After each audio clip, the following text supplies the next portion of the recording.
If you've been striking out at Sebastian Inlet this week, you're not alone. But there's something happening to the water conditions right now that most anglers are missing.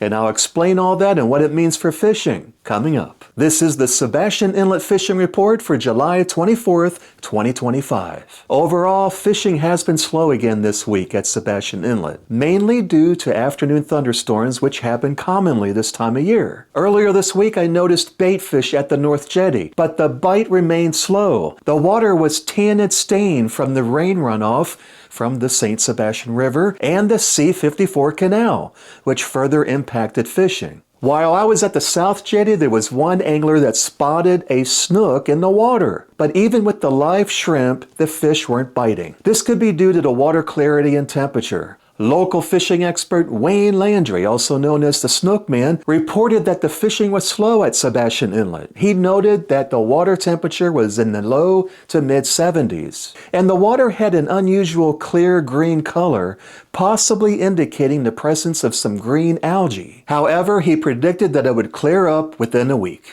Now for the North Jetty. Most activity has occurred during the afternoon high tides. Anglers using live bait caught a few catch and release snook and redfish with mahara and live shrimp. Other catches included lookdowns, black margate, spot-tail pinfish, and a few small mangrove snappers using small live shrimp and greenbacks. The Snook Man also reported that at the start of the outgoing tide, some snook were hooked on live mullet. However, as the tide strengthened, the fish moved to the jetty tip. The water became murky and the bite stopped. He also noted that the north side along the seawall between the jetty and the bridge was unproductive. This area is typically good for mangrove snapper, but they haven't appeared yet. For the South Jetty, all the action was on the incoming tide, despite the dirty and weedy water. It was warmer than the north side, so snook and redfish were active from the tip and along the inside jetty. On the beach side Saturday, one angler landed a couple of nice pompano and cut shrimp, but pesky catfish and puffers were also common. On the outgoing tide at the tip,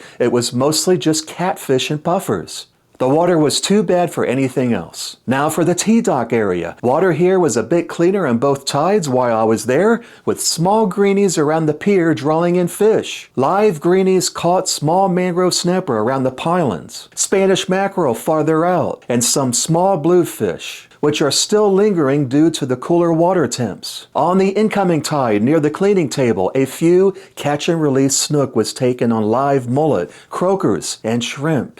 And now for surf fishing. There's just not a lot going on right now. It's been mostly slow, and I only saw 2 active anglers out there. They both told me nothing was biting. The water clarity is pretty bad right now, and there's been no bait fish to attract predators. Despite the slow fishing conditions, the Snook Man is optimistic that fishing conditions will improve soon. Easterly winds are needed to bring in warmer water temperatures. And this week will be hot again. Be sure to use sunscreen and UV protection clothing. And stay hydrated by drinking plenty of water. Highs will reach in the low 90s with overnight lows near 75. Expect heat index values around 102 through the weekend.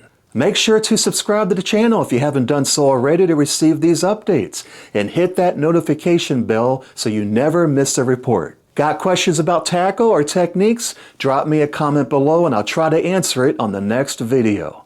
I'm Andy Hodges. Thanks for watching.